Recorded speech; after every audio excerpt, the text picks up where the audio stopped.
Have you ever wondered how the most read book in human history actually makes it from ancient Hebrew and Greek manuscripts into the modern English we read today?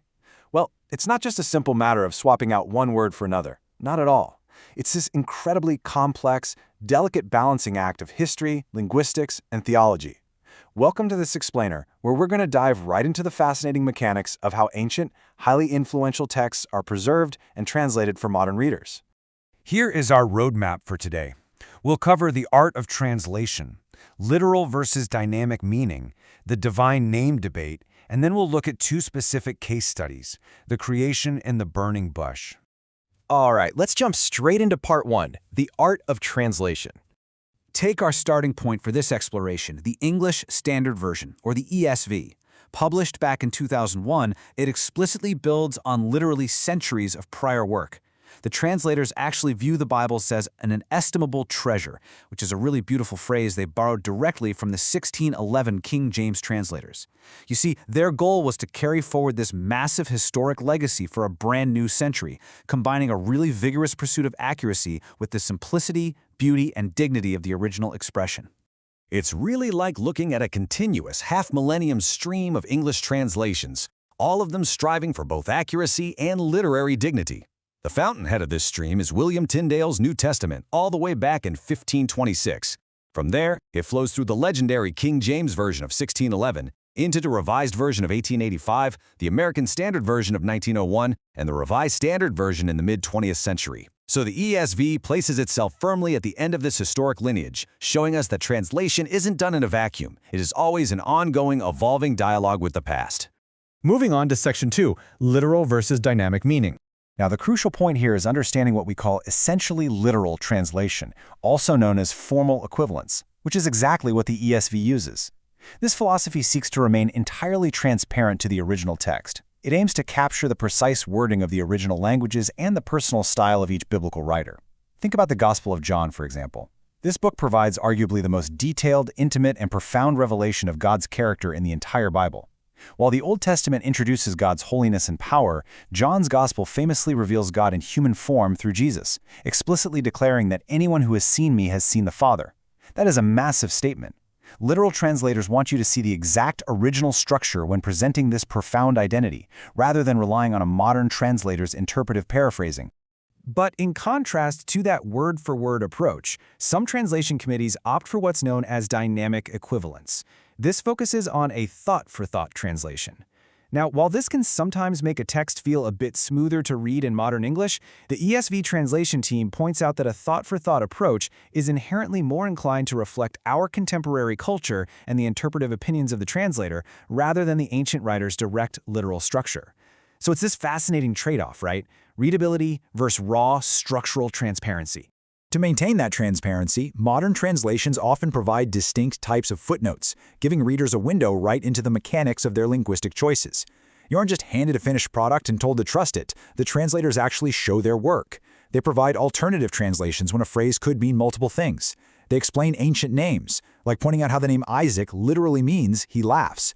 They add notes for cultural context and technical notes explaining how they resolved really difficult ancient manuscripts.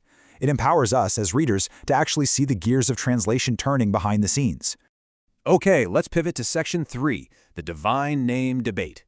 This poses a fantastic historical mystery. When God introduces himself in the Old Testament, the Hebrew text uses 4 consonants, YHWH, known to scholars as the Tetragrammaton. The exact pronunciation is actually uncertain today, and that's because ancient Jewish tradition considered this personal name just way too holy to speak aloud. Instead, when reading the text, they would substitute it with the Hebrew word Adonai, which means Lord. So the big question is, how should modern English translators handle a name that was intentionally left unuttered for centuries? Well, it creates a really sharp philosophical divide in our source texts. On one hand, the ESV maintains the traditional approach. When they encounter YHW, they translate it as Lord, printed in small capital letters, directly honoring that ancient practice of using Adonai. On the other hand, the New American Standard Bible, or NSB, takes a radically different path. The NSB committee boldly restores the name as Jehovah. In their preface, they explicitly state that what they view as a Jewish superstition shouldn't dominate English versions. They argue that restoring this personal covenant name highlights God as an ever-living helper and friend to his people. And honestly, neither side is factually wrong here. They're just prioritizing entirely different historical traditions. Let's look at this in practice with Section 4, Case Study, the Creation. Notice how the ESV updates the archaic wording of the King James Version while fiercely maintaining the majestic prose of the original Hebrew. The 1611 KJV reads, "Let the earth bring forth grass, the herb-yielding seed." Fast forward to the 2001 ESV, and it's rendered as, "Let the earth sprout vegetation, plants yielding seed." See what they did?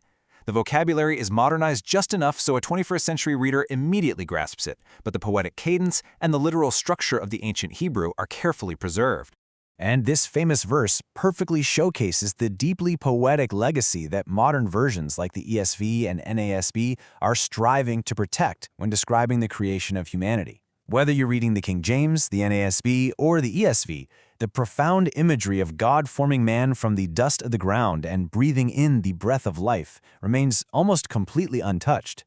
It's a great example of how an essentially literal translation anchors us to the raw physical metaphors used by the original ancient writers. Finally, let's wrap up with Section 5, Case Study, Burning Bush. Here we see that divine name debate we talked about earlier fully in practice. When God reveals his name to Moses, the ESV translates the passage using the traditional, "The Lord, the God of your fathers, has sent me to you." But the NASB takes that completely different approach. "Jehovah, the God of your fathers, has sent me unto you." By inserting the localized name, it fundamentally shifts the tone of the whole passage from a sweeping universal title to a specific, deeply personal introduction. Yet despite these really profound translation choices, look at what stays exactly the same. Across all the major translations, the narrative beats of this epic encounter remain absolutely identical. Moses approaches Horeb. The bush burns but isn't consumed. The ground is declared holy, and God invokes an image of Abraham, Isaac, and Jacob. This absolutely proves that formal equivalence successfully preserves the core historical and literary facts, allowing the underlying history to shine right through, regardless of the specific word choices made by any given committee. So we've seen how centuries of tradition, strict rules about formal equivalence, and intense debates over a single sacred name can entirely change the flavor of a text. When one single word can shift a passage from a distant command to an intimate conversation, we really have to ask ourselves, how much of our understanding of history and faith is shaped simply by the translator's pen? Thanks for joining me on this explainer, and definitely keep questioning the history behind the texts you read today.